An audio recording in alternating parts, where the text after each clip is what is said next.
Okay, good afternoon, good evening to everyone. Welcome to this webinar that is organized by the EvalPartners in this gLOCAL week.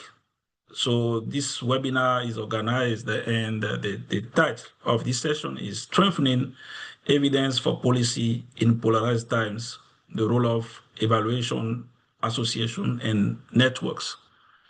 So welcome to this event, all of you. So during this event, we'll have an opening remark and by the Mrs. Karen Roth-Musterman, the Evaluator General for AfDB.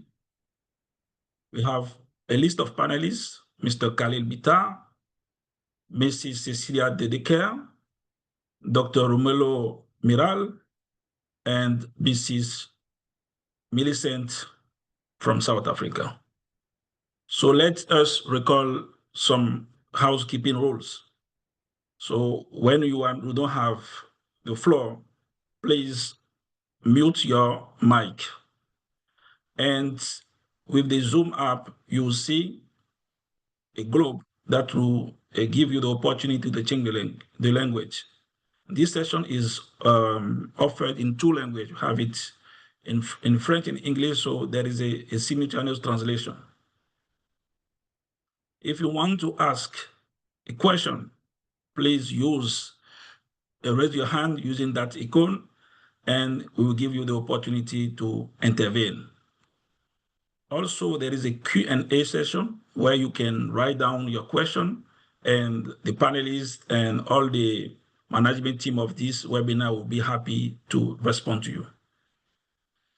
So thank you for your attention. Now I will hand over to Mrs. Karen Roth-Musterman, Evaluator General of AfDB and Head of Development Independent Evaluation. Thank you. And Karen, the floor is yours. Okay, thank you very much, Damas. And good morning, good afternoon, good evening to all panelists, participants, and ladies and gentlemen. Thank you all for joining us for this vital conversation during the gLOCAL Evaluation Week 2025. I greet you from Abidjan, Côte d'Ivoire. It is a privilege to open today's session on strengthening evidence for policy in polarized times, the role of evaluation associations and networks.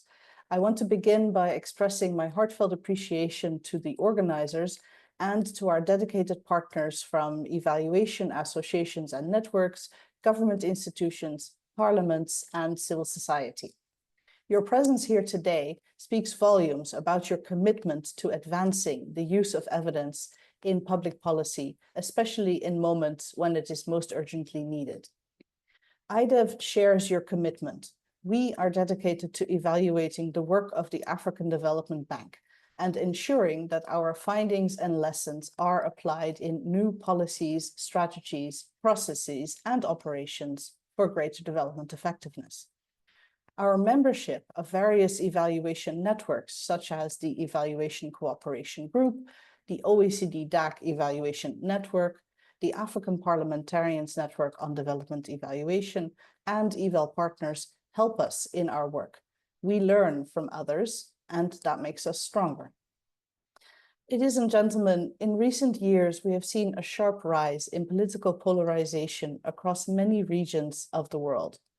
In such climates, evidence often becomes contested, its legitimacy questioned, and its usage challenged. Evaluators, researchers, analysts, institutions, and decision makers find themselves navigating environments where facts and findings are politicized, and trust in public institutions is weakening. That makes our mission more difficult, but also more critical. The role of evaluation in such times cannot be overstated. Evaluation is not just a technical exercise. It is a powerful tool. It can illuminate complex realities, offer common ground for dialogue, and help build bridges across divides. But for evaluation to truly play this role, we must remain steadfast in our commitment to impartial, credible, transparent evidence, and to collaboration. Only then can we ensure that evaluation informs action, fosters accountability, and drives meaningful change. Today's roundtable explores the transformative potential of collaboration among evaluation associations and networks, governments, parliaments, and civil society to safeguard the credibility, independence, and utility of evaluation. These actors together form the backbone of what we might call evidence coalitions, alliances that can withstand political tides and anchor policymaking in the realities and needs of people. Voluntary organizations for professional evaluation, or VOPEs, regional and global networks such as the OECD DAC EvalNet and the Global Parliamentarians Forum for Evaluation, and initiatives such as EvalPartners are more than knowledge hubs. They are stewards of evaluation ethics, champions of quality standards, and enablers of policy dialogue. They support their members in producing and disseminating quality evidence and in remaining steadfast when evidence is questioned, dismissed, or misused. But evidence has little impact unless it speaks to the priorities of decision makers and the lived experiences of citizens. This is where governments and parliaments come in. Governments develop and propose policies and programs for the benefit of citizens. Parliamentarians are uniquely positioned to champion the use of evaluation in legislation, budget decisions, oversight, and inclusive policy debate. Both their roles are vital in translating evaluative findings into real policy shifts that reflect the needs of the people they serve and represent. Let me thank the many parliamentarians and government officials, past and present, who have worked tirelessly to embed evaluation in governance. You are the bridge between technical evidence and public accountability, and you remind us that evaluation is not only about what works, but about what matters to communities, to taxpayers, and to future generations. We are also seeing encouraging progress in cross-sectoral collaboration. Governments increasingly work with evaluation associations and networks to co-create policies that are not only informed by evidence, but also shaped by local knowledge, political realities, and long-term goals. This roundtable is a prime example of how shared commitment to credible evidence can create common ground, even in politically fragmented environments. Ladies and gentlemen, let me close by highlighting one core message. Collaboration is our best response to polarization. By fostering partnerships rooted in trust, professionalism, and mutual accountability, we can restore confidence in public decisions, enhance transparency, and make evidence matter where it counts most in the lives of people. On behalf of the African Development Bank and IDEV, I thank all speakers and panelists for your engagement. Let today's discussion be a spark that strengthens not only your networks, but also the political and social fabric that evaluation ultimately serves. Thank you.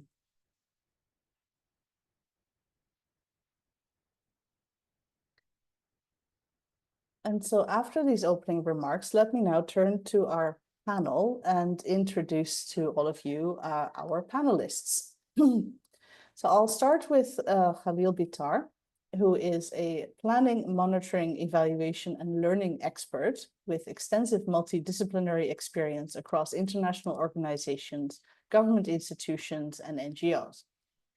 He currently serves as the president of the International Organization for Cooperation in Evaluation, the IOCE. He is also co-chair of EvalPartners and the co-leader of Eval for Action. He is the co-founder and former chair of the Eval Youth Global Network and founder and former president of the Palestinian Evaluation Association. So welcome, Khalil. Deuxièmement, nous avons Cecilia de Decker. And for those of you who are just joining, if you wish to have the French interpretation, please click on the globe at the bottom of your Zoom screen.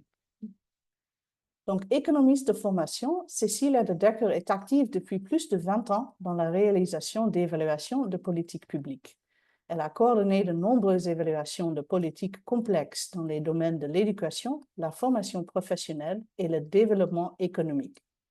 Cecilia occupe depuis 2016 la fonction d'évaluatrice spéciale de la coopération au développement au service public fédéral Affaires étrangères au gouvernement de la Belgique. En outre, elle s'implique dans la promotion de pratiques et évaluations à travers une présence active dans des réseaux. Elle est, par exemple, actuellement vice-présidente du réseau EvalNet au comité d'aide au développement de l'OCDE. Ce réseau réunit 30 pays ainsi que des agences onusiennes et des banques de développement pour coordonner des évaluations, partager des connaissances et établir des normes en matière d'évaluation. Elle a aussi été administratrice de la Société wallonne d'évaluation et de prospective pendant plus de 10 ans. Bienvenue, Cecilia. Thirdly, we have with us Dr. Romulo Miral, who serves as the Deputy Secretary General of the Congressional Policy and Budget Research Department of the House of Representatives in the Parliament of the Philippines.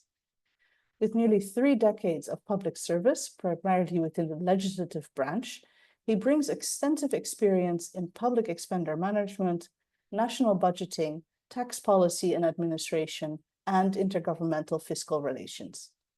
Dr. Miral has also shared his experience in academia as a lecturer at the University of the Philippines School of Economics and the National College of Public Administration and Governance. In addition, he has served as a consultant to various multilateral and bilateral institutions. He holds a PhD in economics from the Australian National University. Welcome, Dr. Romulo. And finally, we have with us Ms. Millicent Chivaze, who holds various qualifications in the fields of science, town planning, and monitoring and evaluation. She has more than 19 years of working experience in the 3 spheres of government. During her career, Ms. Chivaze has championed and conducted a number of evaluation studies. She is currently a senior evaluation specialist at the Department of Planning, Monitoring and Evaluation in the Government of South Africa, where she is responsible for overseeing the implementation of the National Evaluation System and contributing to the attainment of the National Development Plan and the Sustainable Development Goals. The function also entails ensuring evaluation capacity building across the spheres of government, state-owned entities, and local government, and provision of related evaluation technical capacity. So welcome, Millicent.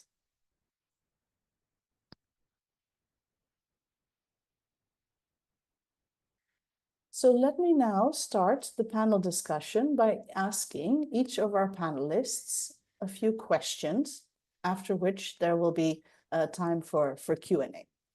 So let me start with a question to Khalil, who is a member and a leader in multiple evaluation organizations and networks, as we just heard, the IOCE, EvalPartners, Eval for Action. So can you tell us a bit about how increased polarized political environments, how do the organizations and the networks and the associations you work in, how do they adapt to support their members and in helping the members to ensure that evaluation findings remain credible, trusted, and relevant? Thank you, Khalil. Thank you so much, Karen, and greetings to everybody. And also special happy Eid al-Adha to our colleagues who are celebrating today. I thought just to say and share that. And thanks for convening us again, Karen and the African Development Bank. First, I think that the topic is very important, just thinking about that the categorization we use in that is the polarized word. And it is, and it's becoming more so. But also it's one characteristic. And then we have also to consider, I think would be helpful to consider that this is also a word that we see a lot of partners, development partners, a lot of countries retreating their support. Also that powers and balance of power is changing drastically. And in so many different ways, actually, I feel there's regression in so many areas. So I'd like first to keep that in mind, that it is polarized, it is one characteristic, but there's also so much to that as well. And for our colleagues listening, I am part of EvalPartners. I am the co-chair of EvalPartners and also the president of IUCE. IUCE is actually a network of evaluation associations. So we have 170 members. EvalPartners started as a partnership between IUCE, basically evaluation associations globally, and the United Nations, and including many partners, including very important partner that we have is the African Development Bank, which our valued member in the executive committee is Karen. So to understand that, we have 5 big networks globally. One of them is the Global Parliamentarian Forum, but also Evaluate Global Network, Eval Gender Plus, Eval Indigenous, and Eval SDGs. And those started in 2015 during the International Year of Evaluation. And their role is really essential in the sense of the national networks. Just to mention a couple of things directly to Karen's question. The role of VOBIs, Voluntary Organization for Professional Evaluation or Evaluation Associations, I will refer to them here, is really about bringing people, not only evaluators in the sense of evaluators who are working as internal or external evaluators, but also government staff members, parliamentarians. We have members of our associations, people from the civil society, private sectors who are working on and concerned with evaluation. Also, they have very strong and important role in advocacy. And this time, to your question, Karen, is really an important time to advocate for influential and impactful evaluation, but also fit for the future and observing everything happening. And of course, they have very important role in setting and working with others to set standards and competencies. So these are some of the aspects. We can refer to them also in future questions or engagement with the colleagues. And so that is what our networks are doing. But as EvalPartners overall, we have had some, since 2015, launched the Global Evaluation Agenda. And now, after 10 years, we are launching the Global Agenda 2, which is our evaluation field, so many different consultation in order to advocate for evaluation, in order to advocate for evidence-based policy. So these are some of the contribution of evaluation associations to me, and I may be a little bit biased. I think they are some of the most important catalysts for evaluation in today's world and what we're going through. Thank you. Thank you. Thank you very much, Khalil. Oops, my video. There we go. Right. Okay, so you spoke about some of the organizations and associations that you're a member of. Let me, je vais poser la même question à Cecilia, la vice-présidente de EvalNet. Comment est-ce que le réseau EvalNet adapte son soutien aux membres du réseau pour leur soutenir dans disons, la dissémination des constatations d'évaluation et d'assurer que les évaluations restent crédibles, fiables et pertinentes? Voilà, merci beaucoup Karen pour l'organisation de cette session et bonjour à tous et toutes. Alors tout d'abord, l'évaluation, c'est intéressant de remonter à l'étymologie. Je voudrais d'abord appuyer le constat de la polarisation. L'évaluation, c'est quand même confronter la réalité à des valeurs. Et ces valeurs, il y a une confrontation de valeurs ici dans le cadre de cette polarisation. Et en effet, dans ce contexte, c'est difficile. On a eu d'ailleurs une session hier avec tous les réseaux, pas seulement évaluation, mais au sein du du comité d'aide au développement de l'OCDE hier, qui fait ce constat d'une difficulté aussi de vendre les evidence-based approach, donc les approches basées sur des preuves, sur des données probantes. Ceci dit, il y a des choses à faire et à mettre en place. Alors, en effet, du côté du réseau EvalNet, ça fait de longues années que des travaux sont réalisés pour promouvoir les principes, les normes et les standards qui se veulent universels, qui sont présentés comme universels. Et lorsque une consultation est faite sur ces normes, ces standards, sur les critères, il y a eu aussi ce processus de révision des critères d'évaluation. Il y a une consultation très large entre les membres pour former ce socle. Et c'est aussi l'adhésion à ce socle de principes, de normes, qui va créer aussi cette crédibilité, qui va aider à renforcer cette crédibilité, même si le constat reste, c'est difficile dans le débat politique.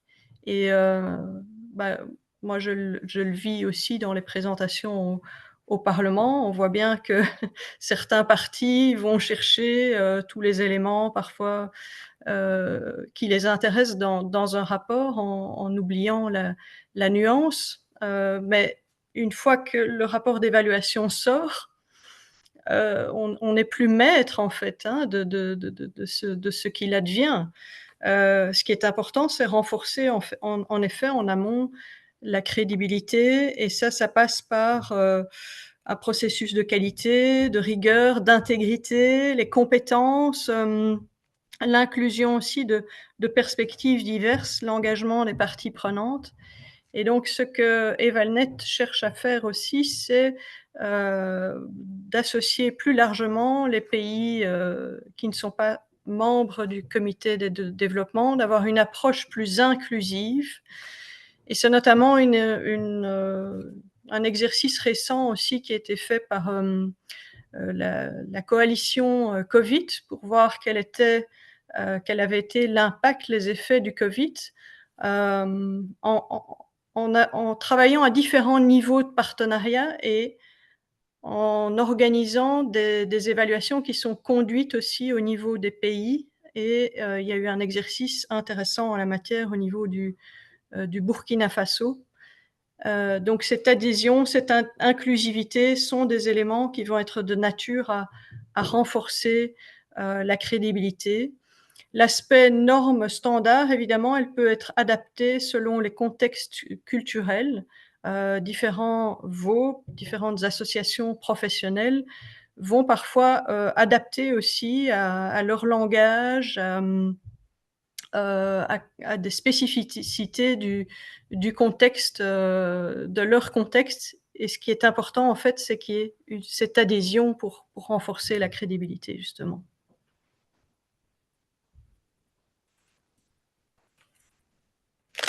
Merci beaucoup, Cecilia. Go to a government representative. So, Ms. Millicent, can you tell us a bit about some mechanisms that your government has put in place to safeguard the independence, credibility, and technical quality of publicly commissioned evaluations?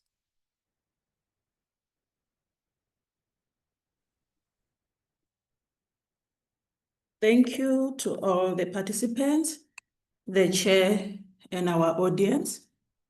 Basically, in South Africa, we have put several mechanisms to safeguard the independence, credibility, and technical quality of publicly commissioned evaluations.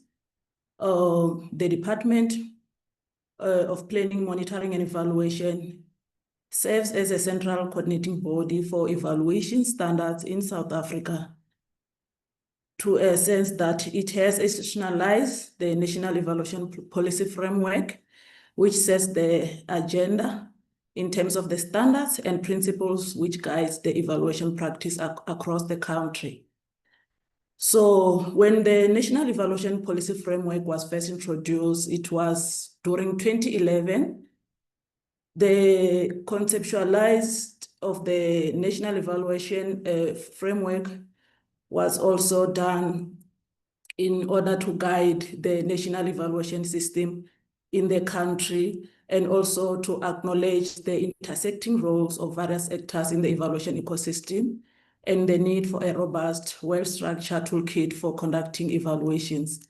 So this toolkit serves as a crucial for effective evaluations because it provides a framework in which evaluations need to be consistently reliable and also promote accountability across the spheres of government who are conducting evaluations. And furthermore, the policy, this framework, recognizes that different actors may commission or conduct evaluations. For example, the DPME, which basically means it's a short description of the department, leads evaluation of key government programs, while development partners such as, for example, African Development Bank may commission evaluations of projects they fund in South Africa. So the DPME as a national body is overseeing the technical part of the evaluations. And also recognizing that definitions of success may vary by perspective, the framework emphasizes the importance of defining outcomes and performance indicators clearly at the outset of an intervention or its evaluation. So these indicators should be widely socialized among stakeholders to ensure that a common standard against which this performance is assessed is set. So to safeguard the independence and credibility, DPME encourages evaluators to consult a comprehensive set of published guidelines which covers various aspects of evaluation. So there's a whole lot of a number of guidelines that are already developed that assist departments and organizations. DPME also can be consulted to peer review the evaluation concept proposals or evaluation reports that are developed by other departments or other institutions. Similarly, the department in its evaluations, they provide an opportunity for others to review and offer comment on the products that are produced. So in maintaining the quality or the technical quality of these evaluations, the department has implemented some of the following processes. Right now, I think we've got a sort of 27 evaluation guidelines which are promoting methodological consistency and rigors across government departments, as well as the sectors. We've got our state-owned entities, we've got local government, and so on. So we have also have a system where we establish steering committees for each evaluation, wherein we involve relevant departments, academia, and civil society to provide an oversight, guidance, and help ensure that there's impartiality throughout the evaluation process, and also to improve the quality, as well as involving the public on the products that are currently run by government. So there's also a level where we also peer review the evaluations, wherein we put a system which looks at the content and the methodological soundness just to maintain that quality and rigor. And lastly, we also use a quality assessment framework, which guides the quality assurance throughout the evaluation process from the conceptualization up until there is a product produced, which is an evaluation report. Thank you. Thank you very much, Ms. Millicent. So indeed, I'm hearing quite a lot about norms and standards, criteria, toolkits, guidelines, peer reviews, quality assessment frameworks. So there's a lot in place to ensure the quality of evaluations. Let me now turn to Dr. Romulo to ask a bit about the parliamentary side of things. And since we are speaking about, let's say, polarization, politics, so Dr. Romulo, in politics is by its nature adversarial, right? With a governing party or parties and official opposition. So how does your parliament deal with political polarization? And what role do you see for evaluation and evidence in such a situation? Do we still have Dr. Romulo with us? Oh, there he is. Okay. Please unmute your microphone.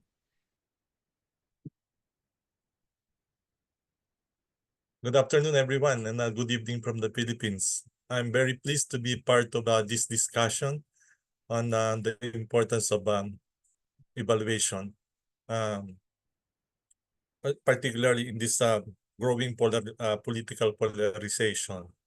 As you know, I work in Parliament, and our office is a research office attached to the House of Representatives, so the bigger house, because our system is a bicameral Congress, so we have the House of Representatives and the Senate, and our office is primarily tasked to provide research and technical assistance to the members of Congress in their legislative oversight and budgetary functions.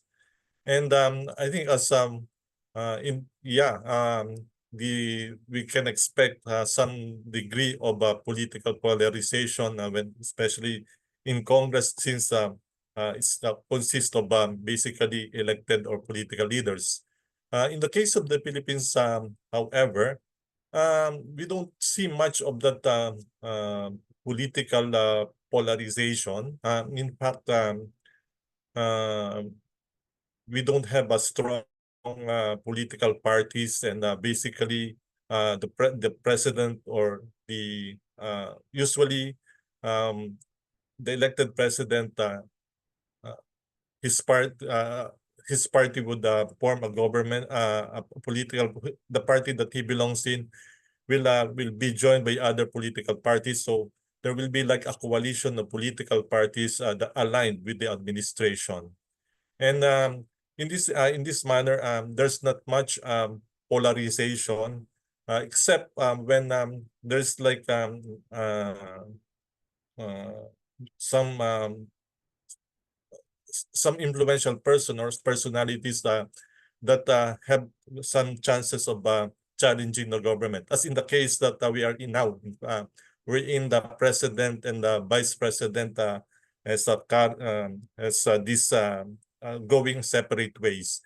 And I think in this situation, it's really very challenging because there's pressure on sometimes there are a lot of issues being raised, and the government has always have to react to these issues, and sometimes there's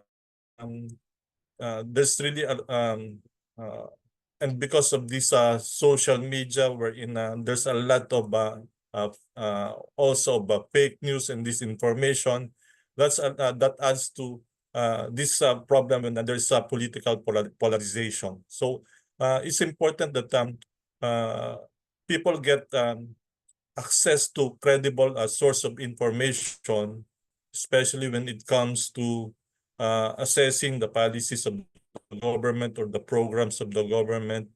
And in this regard, monitoring and evaluation plays a very critical role in terms of aligning or having like an objective arbiter of providing data so that people are brought back to the real issues. Because after only monitoring evaluation, we are all after the change, and the change that we would like to effect. These are change that or results that would wherein both the opposition and the government would have some agreement. They would just have actually disagreement when it comes to the ways of or approaches of meeting the objectives or the results. So with this with monitoring evaluation, we're in the dialogue or the discussion is focused on objective results indicators and output indicators and evidence that would show whether the programs and are the right ones. There would be like more informed discussion rather than having this very polarized and non-productive discussion. But again, the pressure is sometimes when the government is always demanded to because of this polarization, the competition is sometimes towards being more popular to the people, and that is sometimes the government is always to react, and there's the problem is if there's paucity of information, sometimes in the case of the Philippines, we're still in the process of strengthening or putting up a system of monitoring evaluation. So if there's paucity in data or information, sometimes many of government decisions may not be really grounded on real evidences. But I think there's a growing realization that on the importance of evidence-based policies, primarily using monitoring evaluation data.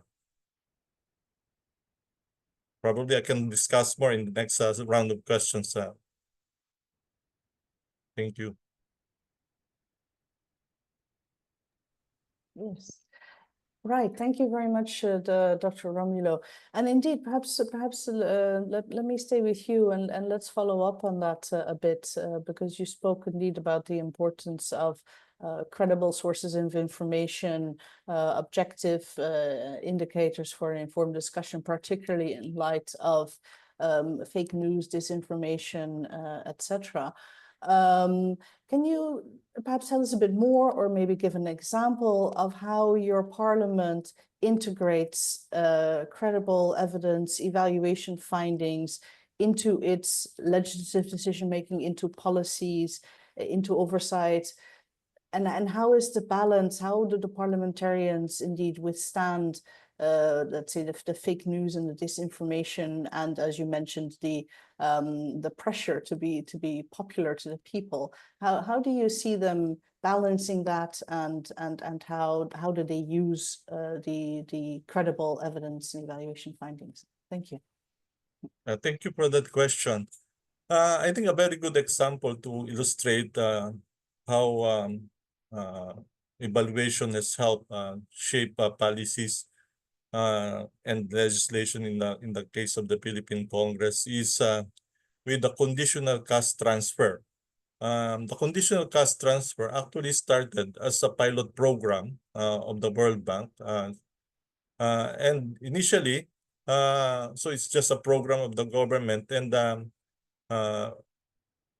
targeted on the poorest of the poor, so that to address intergenerational poverty. So the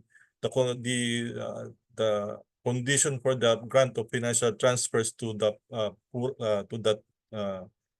to the poor individuals who are targeted through a means tested or scientific way of targeting.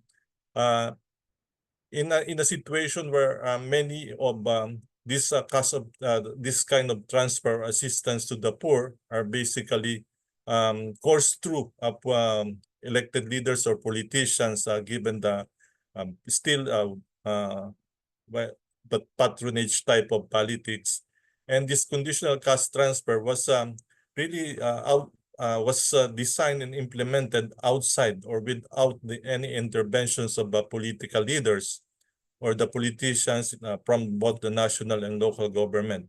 So initially, it was criticized as something that promotes mendicancy, laziness, and a lot of questions were being raised. Fortunately, there was a good a monitoring evaluation plan or evaluation design to really assess the effectiveness of this program. And objective studies were conducted not only by the World Bank but also by the local think tank or our Philippine Institute for Development Studies and some other research institutions conducted an objective analysis study on the impact of the program, and it shows that really that the program is effective and in terms of meeting its goals of addressing the providing assistance to the poorest of the poor, and given the improvement in the educational participation, the health visiting the health centers for those families involved in the conditional cash transfer. So there were through an objective indicator shows that it was really a good program. And it was only through this objective evidence that it really got the support of many in the general public, including the politicians. And in fact, after two administration, there was really a push to institutionalize this, and a law was enacted, making it really a permanent program, so that that's an indication of how evaluation has influenced policy making from a legislative measure was prepared in consultation with the evaluators and the academe and other the non-government organization as well as the beneficiaries.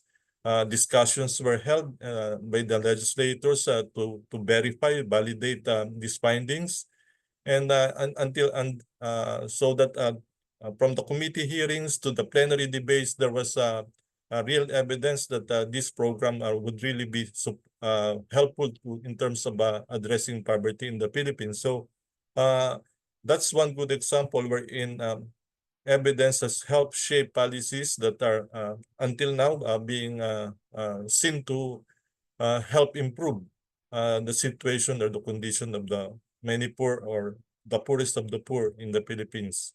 In fact, there are already graduates of these poor families have already graduated from college, universities, and there is really good evidence to show of the program meeting its goals and target.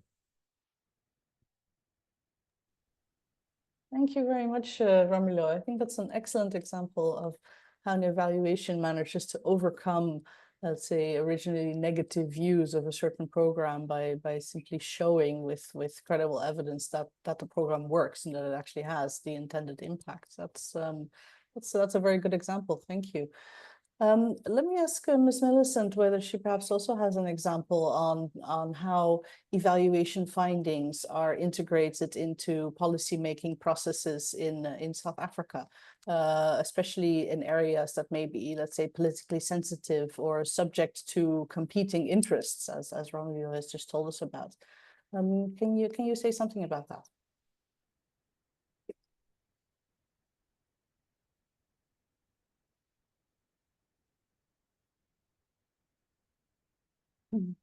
Millicent, please go ahead, unmute your microphone.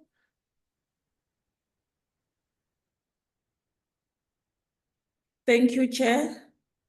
Let me start by saying this.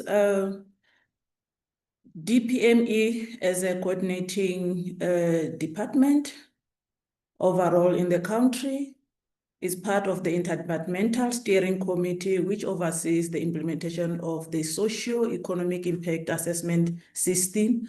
This is a system that mandates that all new policies, legislations, and regulations undergo impact assessment to understand their economic, social, and environmental implications, mainly because we want evaluation findings to be used to inform policy making and also to ensure that policy proposals that are being put on the ground are grounded in credible evidence. So in other words, evaluation is an important part of the whole policymaking cycle. So I don't want to deliberate much on that cycle. I believe that we all know about the cycle. Also, it is important that evaluation findings are presented to key decision-making structures, such as parliamentary committees. We do have one committee that specializes in monitoring and evaluations, and government clusters and cabinet, particularly in this parliament committee that deals with monitoring and evaluation.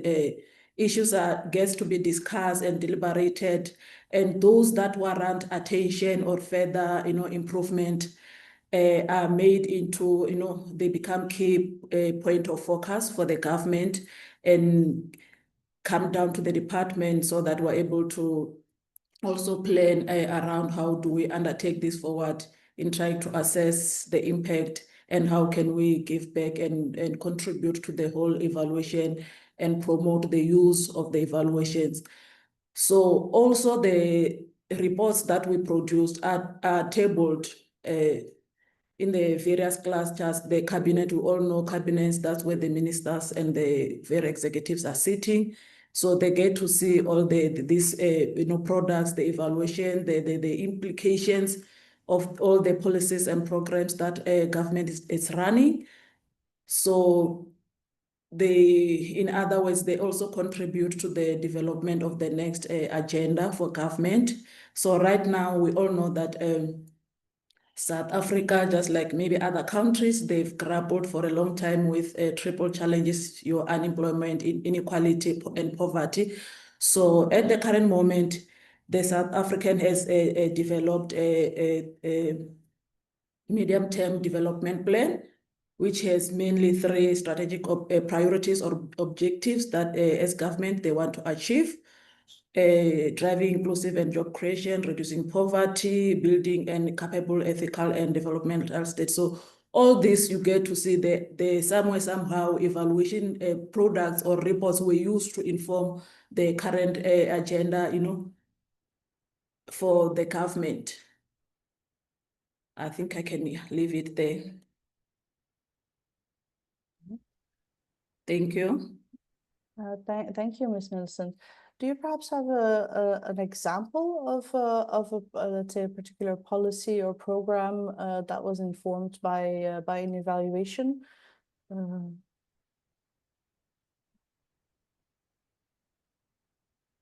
Can you repeat? I think I missed something. Do you perhaps have an example of a particular policy or a program that was informed by an evaluation?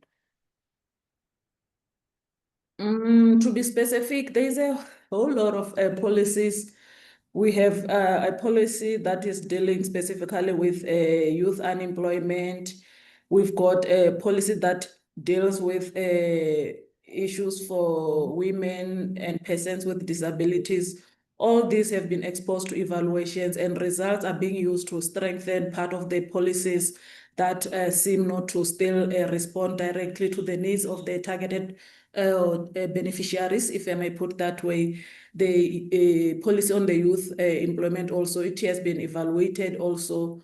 So mainly to strengthen and improve what was already there, because it turned out that some of the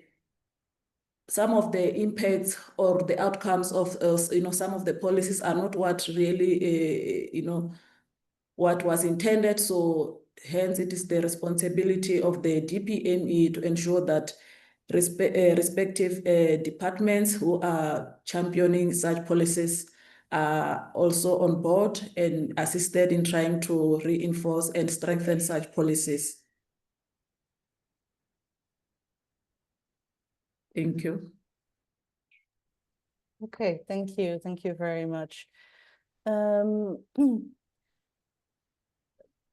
Peut-être je peux aussi demander l'expérience de Cécilia en Belgique. Comment en Belgique est-ce que les constatations des évaluations est-ce qu'elles sont intégrées dans les nouvelles politiques, nouveaux programmes du gouvernement? Vous pouvez dire un mot sur cela? Ouais. Alors, oui, merci beaucoup pour la question. Donc en Belgique, la fonction d'évaluation, elle est très différente en fait selon les différentes politiques publiques. Donc, mais je vais parler de la pratique qui est institutionnalisée dans le cadre de l'évaluation de la coopération au développement. Et je crois que le fait que cette pratique soit institutionnalisée est une sorte de sauvegarde aussi par rapport à des pressions qui seraient justement des pressions politiques. Donc je crois qu'il faut tendre autant que possible à créer des institutions qui vont protéger en fait de ces pressions politiques et qui permettent aussi de rendre l'information accessible. Donc par exemple, si on introduit une taxe sur, par exemple, par rapport ou si on réduit une taxe par rapport aux habitations, par exemple, bah, il faut vraiment bien informer aussi le citoyen sur les effets, parce que parfois, il va penser que c'est une bonne idée, mais après, quand il est plus informé sur les effets potentiels, il dit « Ah oui, mais ça peut avoir tel ou tel effet négatif, par exemple, de recréer une autre taxe dans 1 an ou 2 sur une autre dimension qu'il n'avait pas anticipée. » Donc vraiment rendre les informations accessibles. En ce qui concerne l'institutionnalisation de la pratique, donc en matière de coopération, donc nous, annuellement, nous remettons un rapport au ministre qui dispose d'1 mois. Et donc ça, c'est prévu dans un socle, dans une législation. Le ministre a 1 mois pour envoyer le rapport annuel d'évaluation au Parlement. Et le Parlement, en fait, organise une session de questions-réponses, en fait, sur ce rapport d'évaluation. Et donc, ça favorise, en fait, le dialogue autour des évaluations. Donc, bon, évidemment, comme je le disais tout à l'heure, parfois, ils vont aller rechercher, ils vont poser des questions très, très politiques, mais ça participe à ce débat. Et c'est ça qui est intéressant, c'est de pouvoir mettre l'évaluation dans ce débat politique. Donc, je crois vraiment que l'aspect d'ancrage institutionnel et de trouver un bon équilibre, en fait, entre le fait d'avoir une institution qui soit indépendante, donc qui ne soit pas dans la hiérarchie d'une direction générale qui met en œuvre cette politique, mais à la fois qu'il y ait assez d'adhésion, donc c'est-à-dire qu'il y ait quand même à la fois une participation pour qu'il y ait une forme d'adhésion. Et donc ça prend aussi un temps pour que la culture d'évaluation puisse se renforcer, qu'il n'y ait pas de perception que on n'évalue pas les personnes, mais et les personnes ne sont pas sanctionnées. C'est les politiques, enfin pas au sens des politiciens, mais vraiment d'avoir un dialogue constructif sur ce qui fonctionne et sur ce qui fonctionne pas. Alors évidemment, il peut toujours y avoir des réactions, hein, surtout parfois on a des processus assez participatifs et puis une fois que c'est écrit, oui, ça génère un petit peu des réactions par rapport aux décideurs qui mènent ces politiques. Mais donc il faut tant que possible avoir des institutions qui favorisent en fait cela.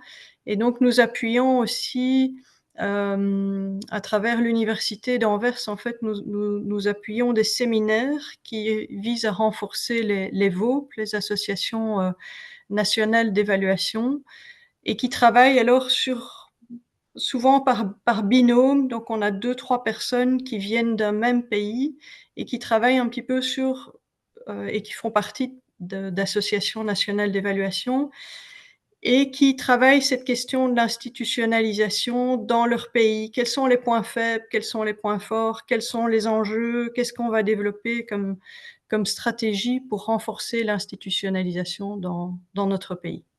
Voilà, merci beaucoup. Merci, Cecilia. Indeed, you spoke about the importance of institutionalization of processes, and you gave a very good example of let's say, accountability from your minister sending a report to Parliament, and Parliament is organizing a Q&A session. I think that's a very good example. Maybe let me turn to Khalil and follow up a bit on that.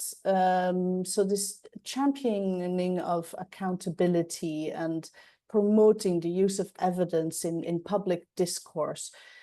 What are your views? So how can let's say evaluation associations and networks, how can they effectively support and champion that accountability and upholding use of evidence in public discourse? Do you have any views on that?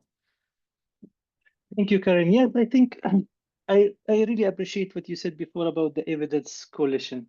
This is something that evaluators should and do in many countries work extensively about.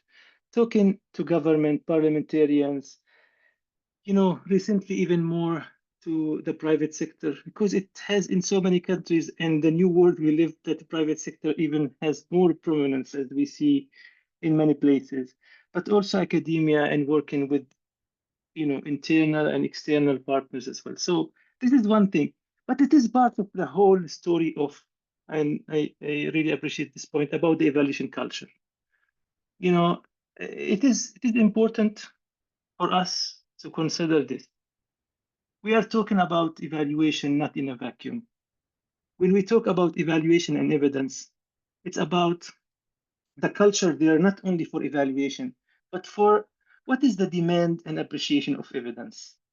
If a country or a place and government where evidence becoming very less important, and actually a lot of the rhetoric we hear that evidence is, something that is boring and that it is not relevant, and politicians know then what is evidence, then the supply for evidence in the sense of working on evaluations and many other means, by the way, of understanding evidence has been changing.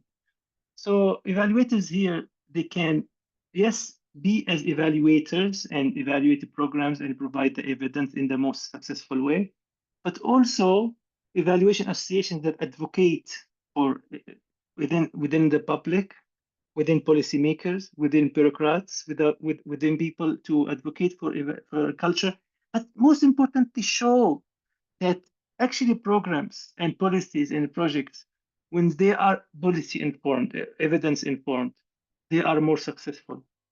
And I feel also as evaluation community, we still need to work on that. So it is maybe a little bit critical here about the evaluation, because we can be part of the solution, but also we can be part of the problem. If we continue thinking about evaluation to do the next evaluation, submit that report that nobody reads, executive summary, 2 pages, and the director perhaps don't have time to read it. We recently have very good conversation, some of the colleagues here, about even how to communicate storytelling in a wise to evaluate to policymakers and government and work with parliamentarians. So in that sense, it is really important. And just to say as well, context matters, really matters from one place to another. And I think evaluators should understand that there's no one size fits all. And we have to work with places where, for example, there are democratic institutions, where there are, checks and balances. But I fail to see evaluation field so far offering a really good way of providing evidence and use of evidence, the utilization of evidence in places which is a lot of places in the world, where democracy is not there, where accountability is limited, where learning is something that, still something that is not completely obvious. I have been part of the program that Mrs. Dideko just mentioned now, about the capacity building of evaluators from the Global South who come sometimes to Belgium, but also we went recently to Tanzania, and the training was there. And that was really important, about building capacity for evaluators, especially young and emerging evaluators in order for them to instill this importance of evidence advocacy for evidence-based. By the way, not only policy making, but also decision making. You know, sometimes it's the top level difficult, but the decision making in the small directorate here and there in some of the ministries and the departments. So what I'm saying here, I feel there's so much to do, to be honest with you. I mean, it didn't help now that we have this big crisis and the poly crisis and the environmental crisis and the political crisis. We already were making progress, but it is limited in many different ways. This is not to be pessimistic, it's to be actually optimistic, to say that we have a lot to do, to work together. I really appreciate what the colleagues have mentioned from the parliament, from the government, and examples. And we need to put hand in hand and work together. And if I think evaluation associations and global evaluation structures that can provide a place, a safer place for us to discuss such issues. Thank you. Thank you, Khalil. You said something interesting about the need to build capacity, and particularly you feel that there's not enough being done to promote the use of evidence in certain places where there's no democracy or there's no interest in using evidence. Can you talk a bit more about what more could be done and by who to build that capacity and to promote that use of evidence? What can we do? Thank you, Karen. I think there are very important work. For example, EvalPartners and IUC have been doing, working with evaluation associations globally. A few years ago, and I'm sure, Karen, you were one of the central people to this, about the idea and the work of the Evidence Matter campaign, or the flagship program where EvalPartners, through generous support from international organizations and governments, have provided support to national evaluation associations to work on advocating for evidence. And that time, by the way, that started in 2016, which is very similar to this time now with everything that's happening. But I think this Evidence Matter campaign have been, experiencing mix of success levels. And now what it's needed, I think it's a coalition of, the willing in evaluation that really is willing to say we need, for example, not to completely give up and for the DEI or equity to be a dirty word that we are afraid to mention. There's something has to be done in terms of meeting together, evaluations and others. We have so many conferences and we talk about that. But at the same time, I feel the opportunities from, different actors to really concretely support. Let me give you one example. So now we see a lot of global traditional donors for evaluation associations, but so many other things. They're retreating. They're saying we're not given foreign aid. And this is the time, for example, for some countries in the global south to step up, and BRICS countries and others to say we will support these efforts. And yes, in these countries in the global south and also the BRICS countries, for example, you have good example of countries who are democratic, countries who accountability and learning is very important to them, and to step and to put their, their financial support, their technical support behind that, because, really honestly, a lot of the evaluation demanded in the global south has been donor driven. And now I'm quite worried. Actually, I just final word on this. Just coming back from the Global Evaluation Summit that we had in Colombo and Sri Lanka recently. And we had really amazing 4 days discussing different aspects about the future of evaluation. And you can sense how much anxiety there is among evaluators, not only about their jobs and AI, but also, and the funding and so on, but also, the whole context that is happening in different places of the world, and very little is being done to change it and work on it in strong ways. But at the same time, what I notice honestly is a lot of hope, in the sense that, okay, this is now we are in the midst of this drastic changes, but then some people, some organizations, some governments have to step up and say, it is very important for us to build our policies on evidence. Evaluation matters, learning, not only accountability matters, how we adapt to this global settings. The SDGs are only a few years away, and now what the latest update was that 30% of the countries have reached certain part of the SDGs, so we're so behind in this. And I feel a global coalition for evidence is very important. Thank you. Yes, thank you, Khalil. Yes, indeed. I remember in 2016, in response to evidence indeed being disparaged, the last thing we need is another expert, political leaders coming with alternative facts, et cetera, So indeed, interesting to hear that that you and other colleagues at this global summit feel that we are in the same situation, that we need another advocacy campaign for credible evidence. Thank you for that.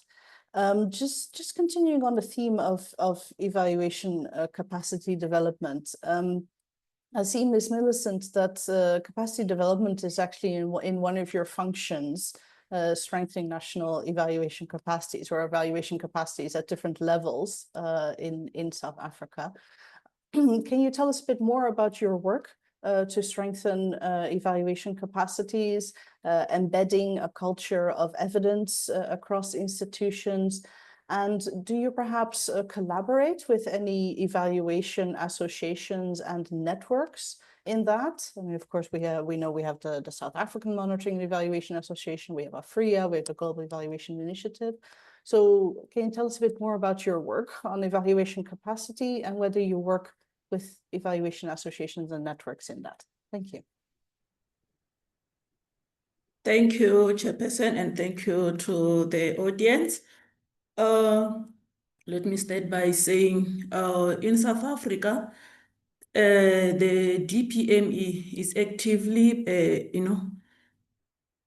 is partnering with evaluation associations, your academic institutions, and civil societies and other stakeholders at national, regional, and international levels, mainly to strengthen technical capacity, institutionalize evaluations, as well as promoting the use of evaluation products.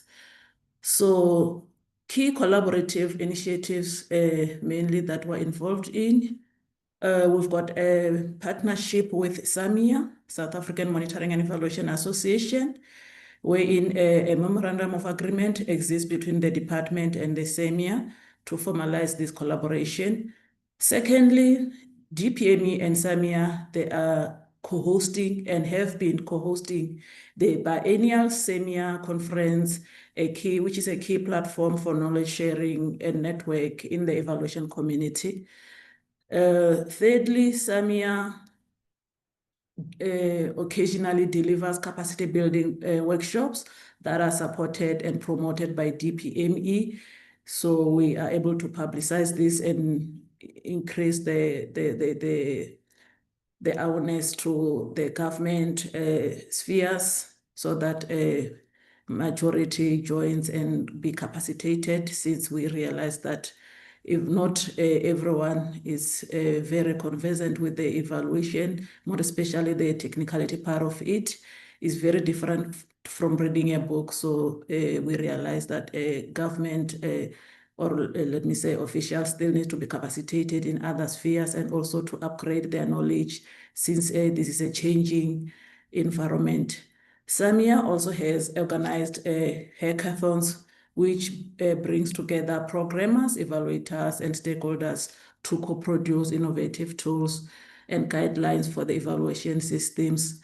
Recently, around 2022, a hackathon was done wherein they contributed to the development of guidelines such as climate and ecosystem health criterion and the transformative equity criterion, mainly to support and also to upgrade and also bring to speed the current trends that are happening in the global space for relevancy reasons. And also these hackathons was also used during the development or conception of the South African evidence map, which is also a project which started recently, so that we also bring those evidence and map all the areas within the evaluation space. And another point, we also have a regional footprint wherein we're collaborating with Twentembele. DPME it's a partner with this organization on co-hosting of seminars, development of guidelines, for example, some of the the rapid evaluation guidelines as well as the outcome evaluation guidelines that we have in the DPME. I think we're done in collaboration with this organization. Started to inform the review of the National Evaluation Policy Framework. It's already underway, mainly to update the policy, since we need to consider the current trends and the changing scenarios within the country and the global space.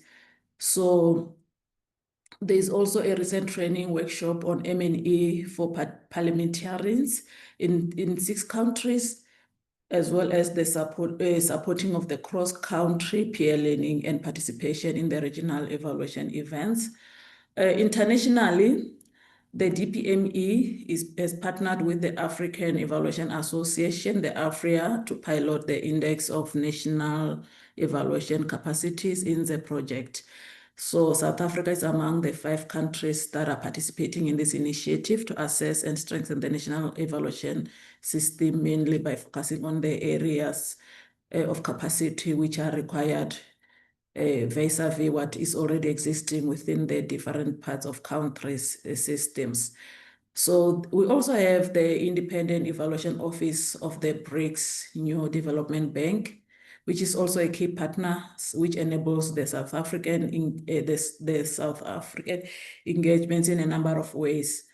The DPME also peer reviews evaluations that the NDB IEO office commissions on projects they are also funding.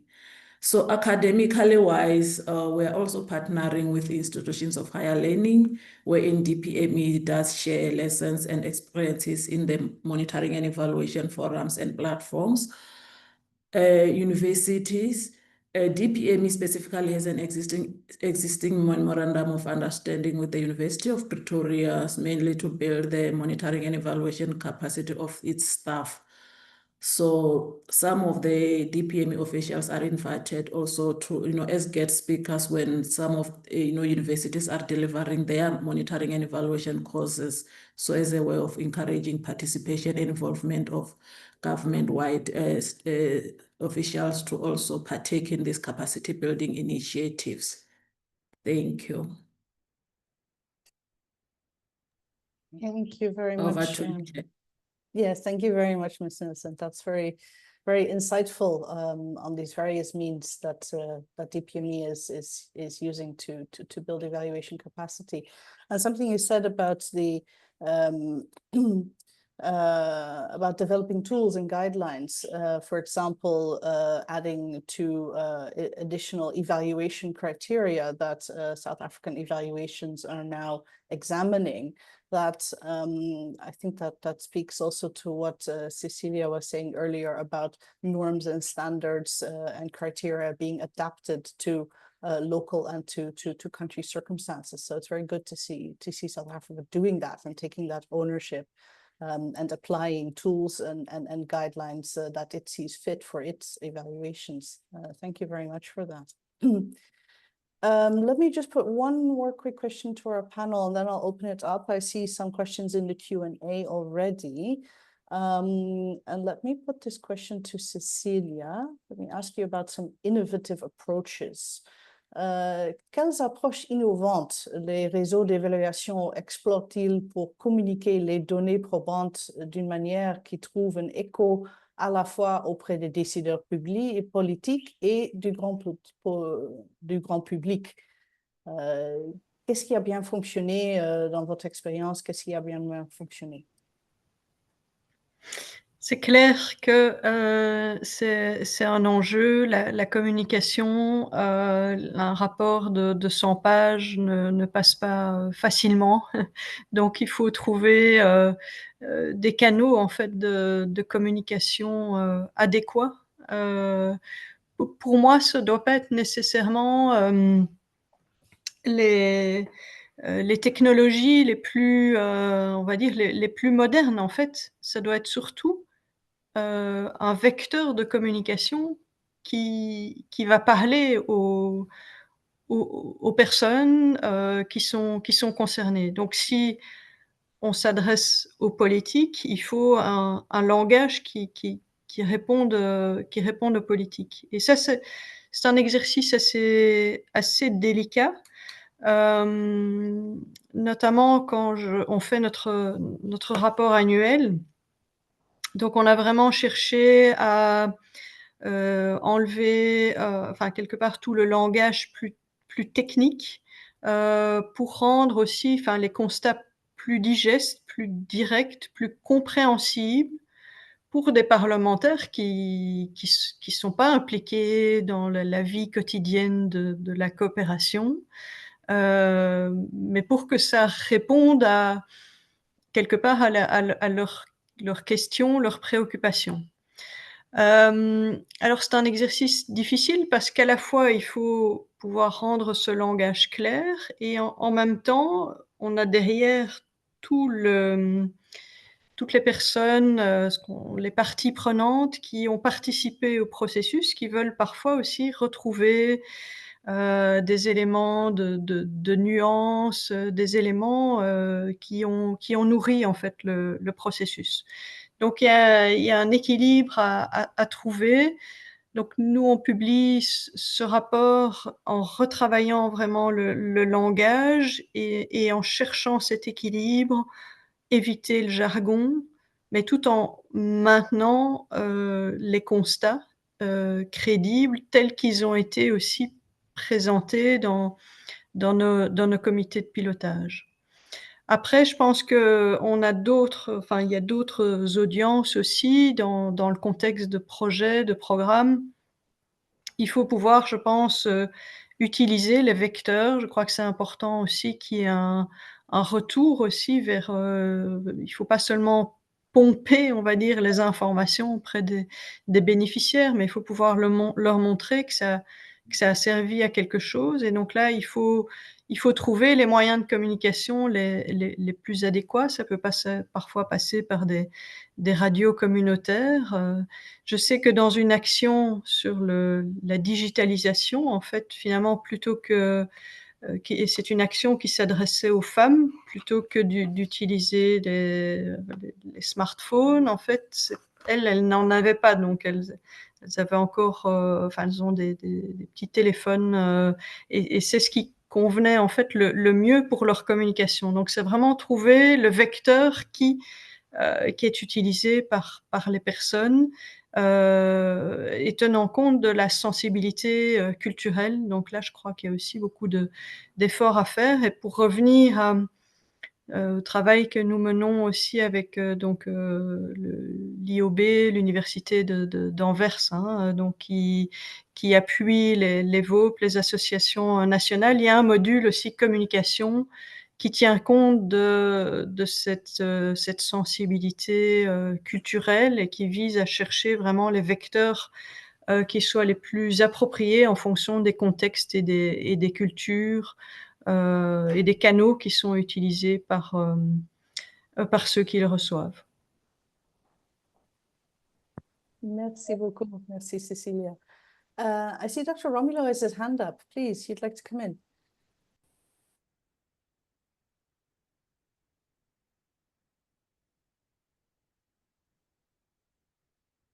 Please go ahead, Romulo. Yes, Karen, I would like to add to that discussion on positioning monitoring evaluations in the corridors of powers, or to linking them to those the policymakers and decision makers.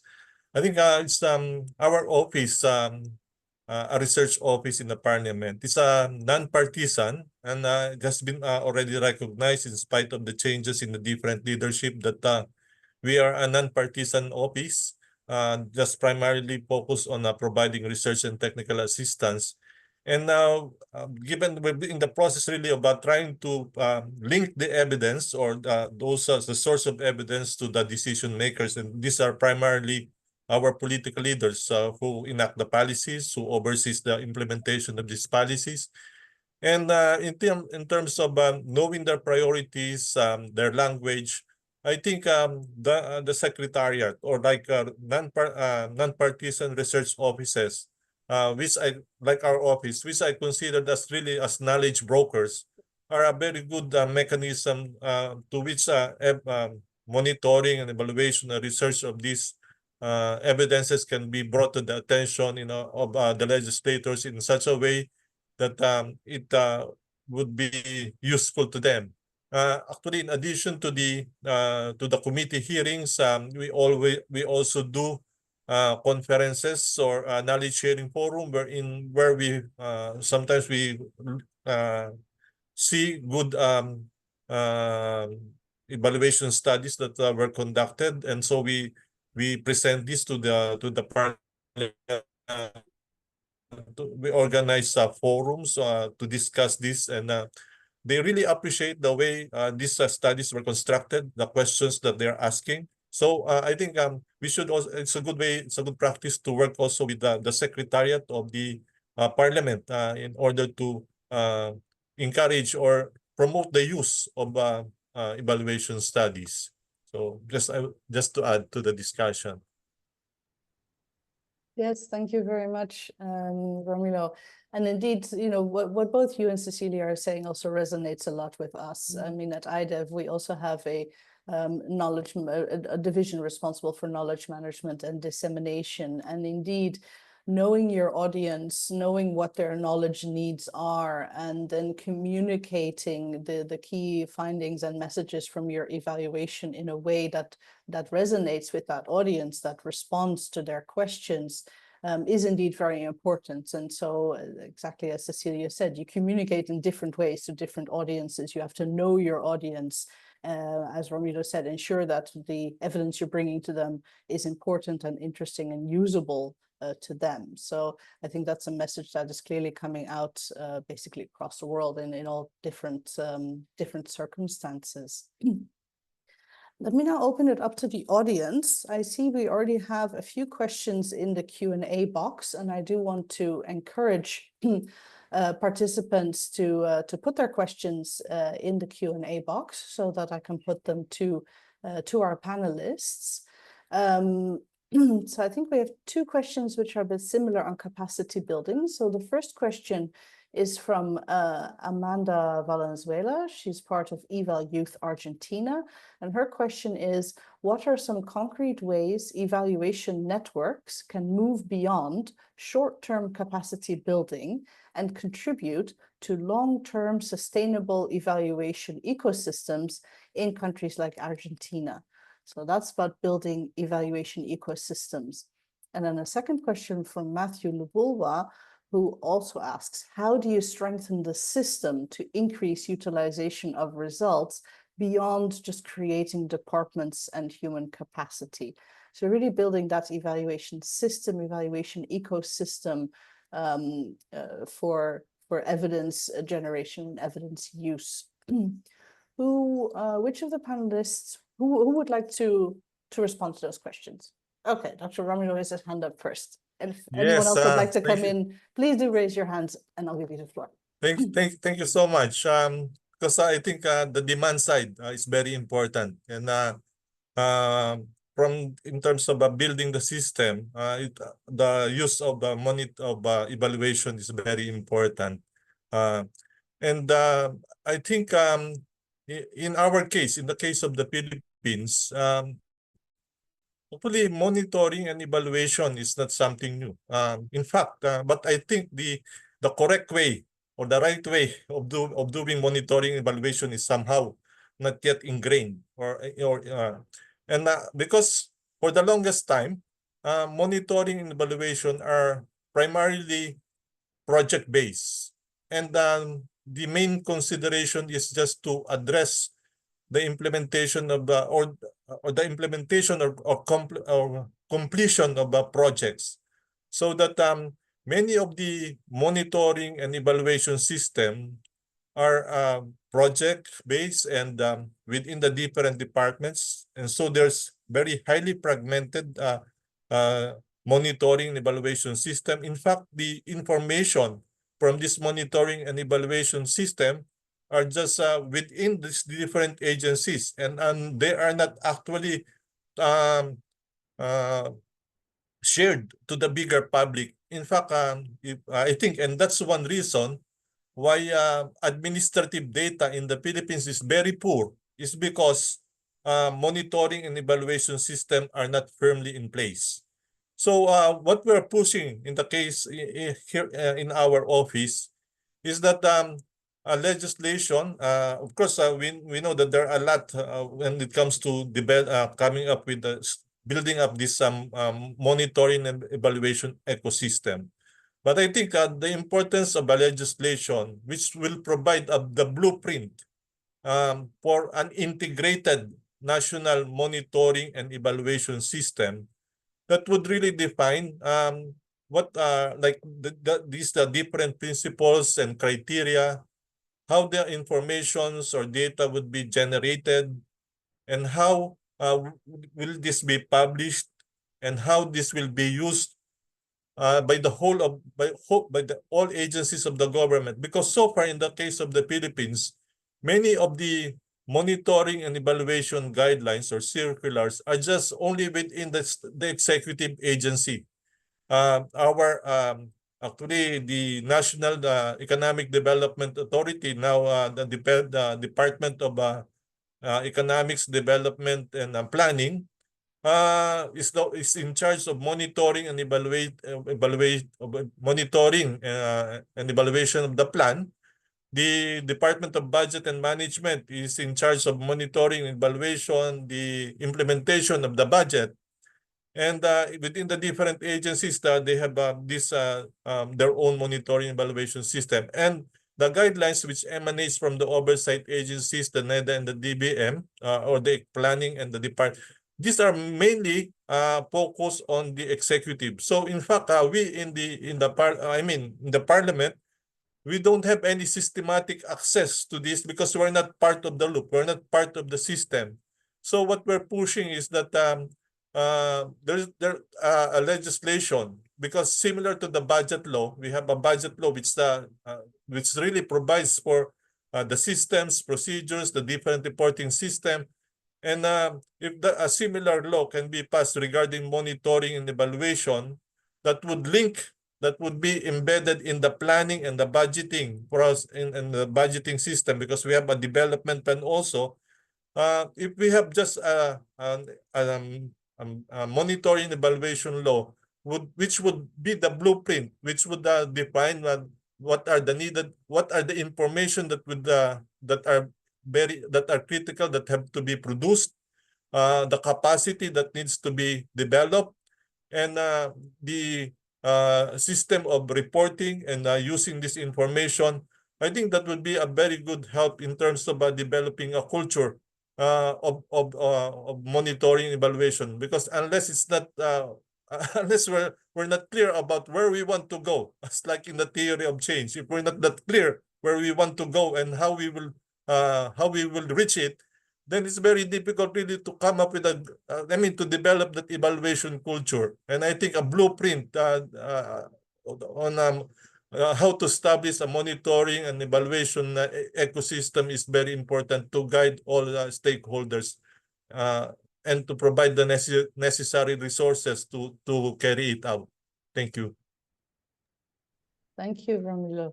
No, indeed, what you say about the need to embed M&E in planning and budgeting processes is indeed very important. And I know that the Twende Mbele initiative that Ms. Millicent was mentioning earlier has also done some work on this. So indeed, there is work on in Africa as well as Asia on making that link between M&E and planning and budgeting. So thank you for that contribution. Khalil, you also wanted to answer the questions? Just to try to answer part of Amanda's question. So capacity building is very important and integral to evaluation associations. But I do agree with you that we need something that contributes for long-term and sustainable evaluation ecosystem rather than just capacity building. We've seen this in networks where we evaluators, if you come and rally them about building capacity only, yes, they will come once or twice, but even the type of people who will come who are interested in this. But if we rally people around values, around equity and social justice, environmental justice, accountability, things that are related to people's life, people that they're serving, they're working with, then this really is important. I know this is maybe general, but I've seen it in evaluation associations and people working on that. So really activism in the sense of how lawyers, syndicates advocate for rule of law, and how doctors, syndicates advocate and are activists for public health. Evaluators need to advocate for evidence and evaluation. And I think also to the question, that a very interesting point Dr. Ramulo just made, I think also it's important to consider the difference between the M and E and how much is used, the monitoring and evaluation. I feel at some point for governments, for example, and I was part of my country's processes, Palestine, when they work on the national plan and national monitoring and evaluation system, and they started actually having very good intentions to do that. It was much easier when they're doing the M, where they collect data for national indicators and work on it. With evaluation, it becomes much more difficult and challenging. And here I do see the parliament oversight function is so essential that from the evaluation findings, it provide useful actions and budgetary implications to the government. If we wait for the government to take directly from the evaluation, and there where I see democratic ecosystem usually help with evaluation, and where evaluation started also in countries where really democracy was flourishing. And just very quickly about the point of utilization, because I feel it's very much from Matthew and it's related to this. I from my experience as an evaluator for 15 years, I've seen when there's demand really for evaluation, probably not always, there's also utilization. If it's an evaluation that is done because of it's a checkbox, because it is end of the project or program or policy that must be done, there's a good risk, not always, but the evaluation will not be used. And so this need-based, that evaluation coming, for example, for people from parliament and representative of the people is very important. And this is my final point, just to say what you asked about, Karen, about innovative ways. I mean, it's not so innovative, but it's something that we also don't do so much in evaluation. It's also reaching out to the people that we collect the data from and coming back to them and sharing with them the evaluation findings in a language, exactly like Cecilia said. Yes, with politicians, you share with their language, but also with people, you share in the language they understand. And we have some work, for example, within EvalPartners, Eval Indigenous is doing really amazing work, not only to use the data, how people can understand it, but also collect it in a way that appeals to them. And that will be also helping utilization. So there's so many factors and many things to consider. Thanks. Yes, thank you indeed. No, you mentioned indeed a number of very important things, and that is also something that we as IDEV find, that if there is demand for your evaluation, then there is greater use of your evaluations. And so that is why we also try to align our work program to the needs of the stakeholders. Before determining our work program, we have very broad consultations with different groups of stakeholders. What are the topics you want to see evaluated? What are the questions you have that you want to see answered? And then to try and respond to those questions. And then indeed, even if the evaluation is critical, there is much greater uptake of the findings and the recommendations. So indeed, I fully agree with you on that. I see Cecilia would like to come in as well, please. So maybe I will intervene in English because the question was in English. So I think really we need to be conscious that institutionalizing evaluation is really a long process. It will not come from, you will not have just tomorrow. And building evaluation culture is a long process.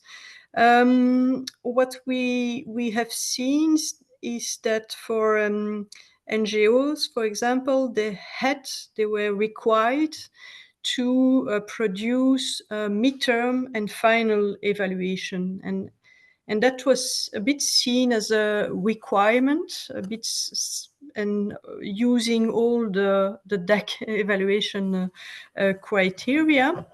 So now we will shift this approach because there was kind of people get tired a bit with evaluation, also the workload and the use.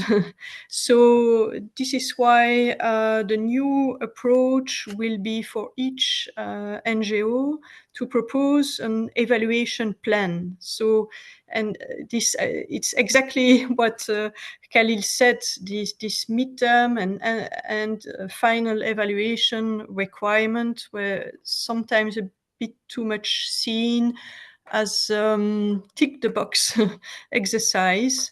So we would like to encourage more a learning approach. So they will have to produce an evaluation plan.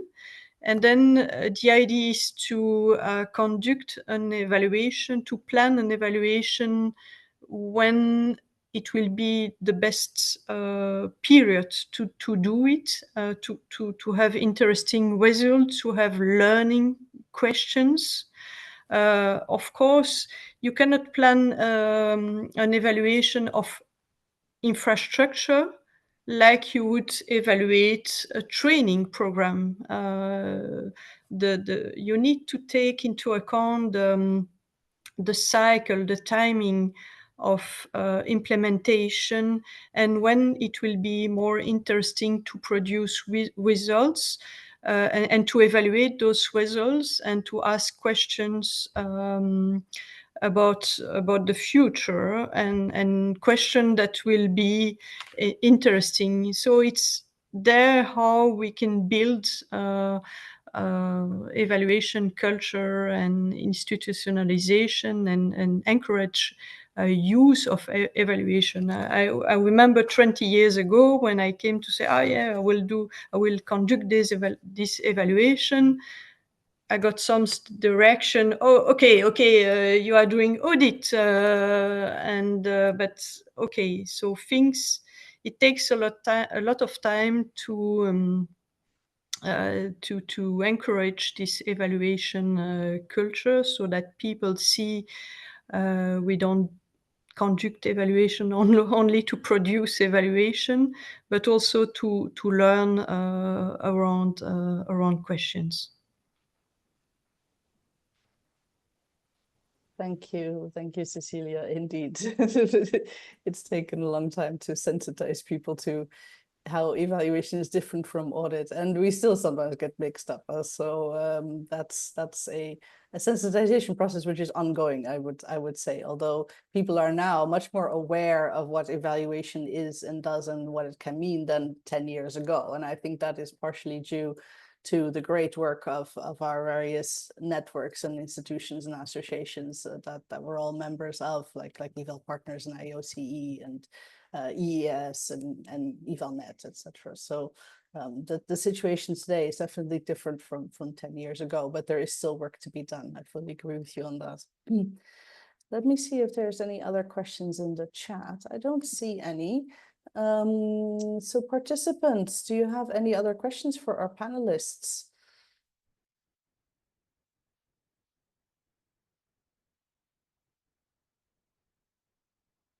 If not, then I guess I will just ask our panelists each to perhaps provide a brief takeaway on our discussion and going forward. How do you see the role of our evaluations and networks going forward in today's political context, where we see greater polarization, some more than others, also other factors at play, as Khalil mentioned at the beginning.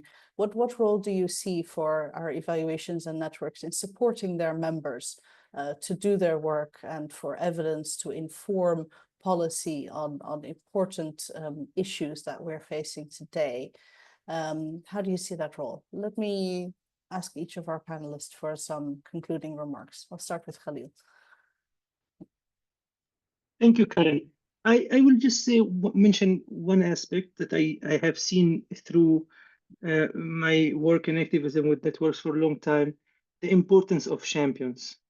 I mean, with Miss Millicent, Department of Planning, Monitoring, and Evaluation, South Africa has provided for years now a good example, a great example, how when you have government working with Evaluation Association, having also Ministry of Monitoring and Evaluation, which doesn't exist in so many different places. But also we saw global examples where championing from the parliamentarian, you don't need the whole parliament to support evaluation. You need somebody who's really believe in the idea. And this makes a difference. And this is so one takeaway for me. I think the role of champions, and luckily, hopefully, we have so many really authentic people in government, in parliament, in evaluation association, that they will always want to understand that evaluation and policy, they share one thing, that it is the social betterment. That's what we work for, right? And evidence is a tool, not the end, but social betterment, improving people's life is the end. And the second thing I say, that it would be interesting now to see with AI, with change. Yesterday I was watching something, and it's a first time actually, with everything that has been changing in AI recently. Yesterday or before yesterday, Google started making videos, something called VO3, where you enter a prompt and tell them to make a movie for you. And they make a movie 5 minutes now, but later maybe it will be 2 hours. And it can really, it's like you cannot tell the difference between it and reality. And so I'm thinking about evidence as well. I could produce a whole video about a program that didn't exist and show the evaluators. So our roles will be to really pull up our sleeves and work with communities, really not investigators to be, but really people who are advocating for real evidence, because later on with misinformation, disinformation, and very difficult to reach evidence with the challenges we have. At the same time, AI will also be already providing us a lot of opportunities. So interesting times. Thank you. Thank you very much indeed. Yeah, using AI and technology to disseminate real evidence to counter misinformation, disinformation. Very important message there. Thank you. Let me turn to Cecilia. Yes, I think really evaluation is a way to resist also to political pressure. We talk today a lot of about political pressure, polarization, and I think it's important, as Khalil said, to be activist and to resist and to create communities able to fight against fake news. Maybe another topic that we didn't discuss today, but it's I think quite important because the world is changing and quite rapidly. We need also to see, and that's maybe a topic for a next workshop, a webinar, is how to combine foresight, exercise, and evaluation. And I thought it was interesting to hear from some of you. It's not only to do an evaluation when the policy is implemented or an ex post evaluation is conducted, but also when the policy is designed and the effect it could have on citizens, on population. So I thought really interesting to hear from some examples on how to also evaluation results can be combined with other kind of material like research to feed a new policy. Thank you very much, Cecilia. Indeed, so already providing a topic for next year's gLOCAL week. Great, thank you. Ms. Millicent, let me come to you.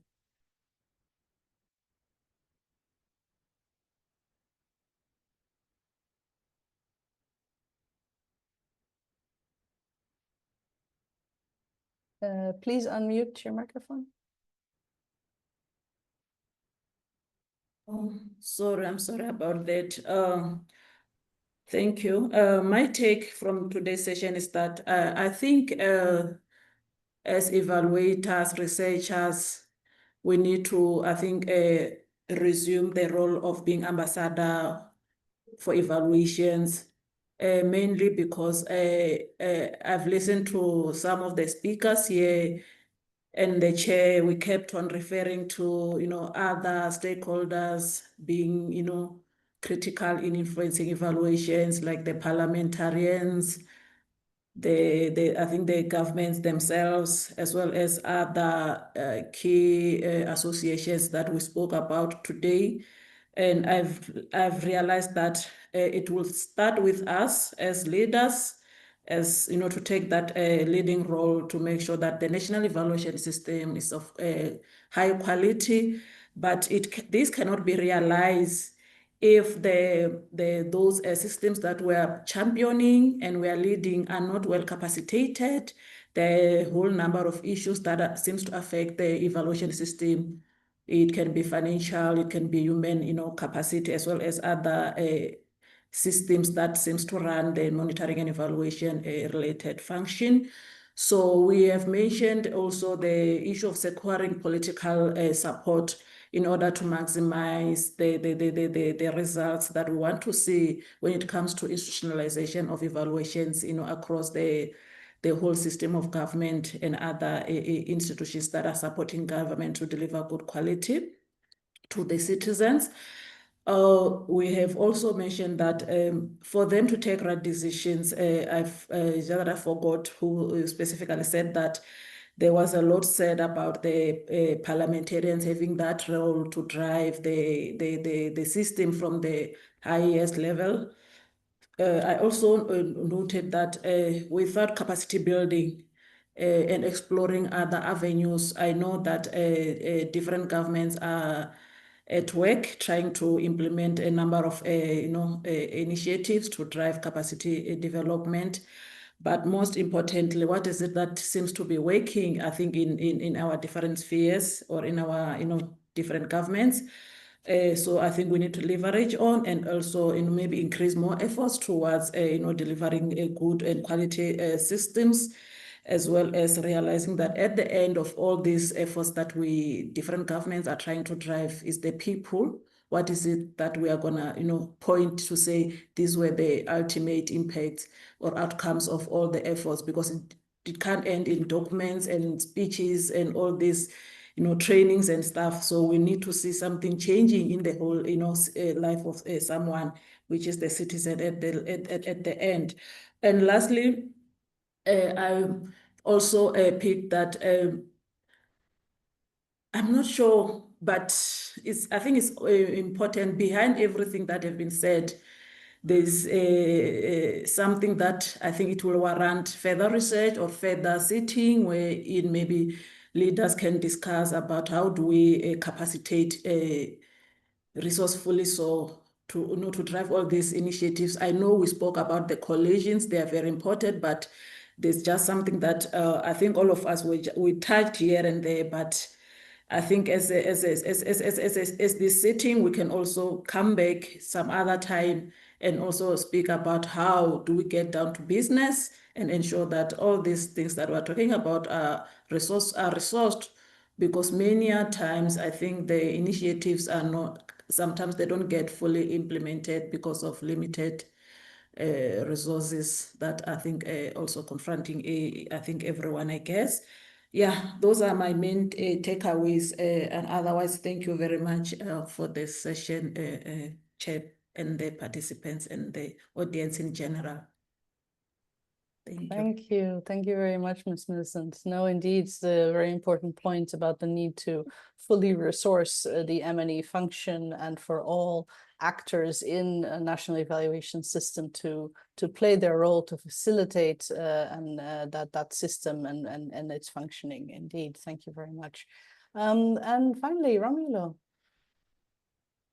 Yes, I think in this VUCA world, and also this phenomenon of polycrisis, political polarization, I think the monitoring and evaluation should be more processes as systems, to be more systematic about it. Because I'm in my observation in the case of the Philippines, while there are monitoring and evaluation happening, it's not very systematic. It's highly fragmented. You look at just looking at the indicators, the results indicators in the Philippine in the medium-term development plan, and the performance indicators provided in the budget, you can see that there's hardly any linkage. And I think really the importance of indicators, or these performance indicators in this era, I would say era or times of where there's a lot of misinformation, disinformation. It's very important also to provide for the government to provide the information that would guide the general public. And of course, evaluation provides a very comprehensive and in-depth analysis. But I think monitoring is something that has also to be systematized, so that the important informations are immediately and at the right time provided to the different stakeholders. We are already tired of just receiving reports coming from the different agencies. What we would like to see are real good indicators. And monitoring and evaluation provides us this critical information. I think the evaluation aspect provides us with the insights of what are the critical informations that are needed, that should be made available in order for us to be at the end to be able to assess what works and what does not work, and how and why. And also to answer this question, it's also very important to have the critical indicators, the critical performance indicators at the different stages of the results. And this should be this will not actually happen in a random manner. It has to be really planned and systematized. So I think I'm very happy that I get to know about this or to learn about. There's a lot of things made available in the web, published by by the different evaluation networks, and we're just happy to see these materials all available. But again, I think it's also important that other than this, there's some means of collaboration, some means of partnership, in order for us to be able to really help our champions. Like in the case of the Philippines, we're still looking for those political leaders who can really champion this. And sometimes it's very difficult from they say that no prophet is accepted in his own native land. So we need collaboration from international networks to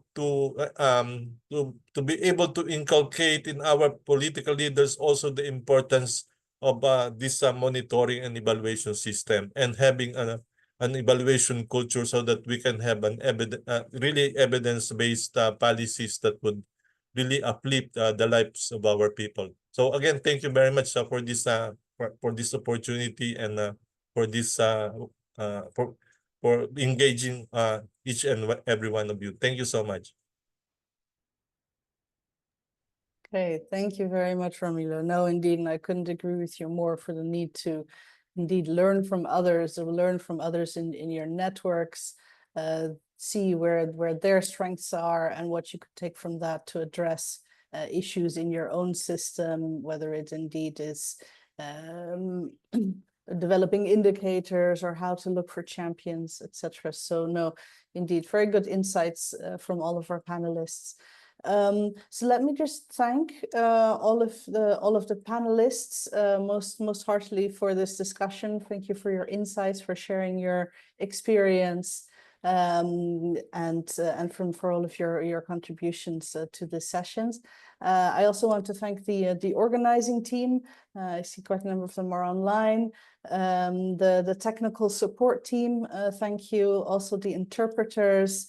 I know that for some of it is a public holiday, so we are working on a holiday. Thank you all for giving up a few hours of your holiday time.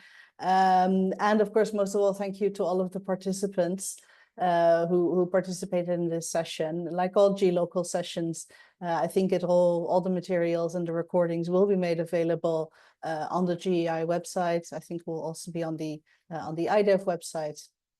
So thank you all for participating, and have a good rest of the afternoon or evening. I think it's very late, particularly for Rompilo. So thank you all. Have a great rest of the day and a good weekend up ahead. And thank you, Chair. Thank you, Karen, and the panelists and everyone. Thank you. Thank you. Thank you very much.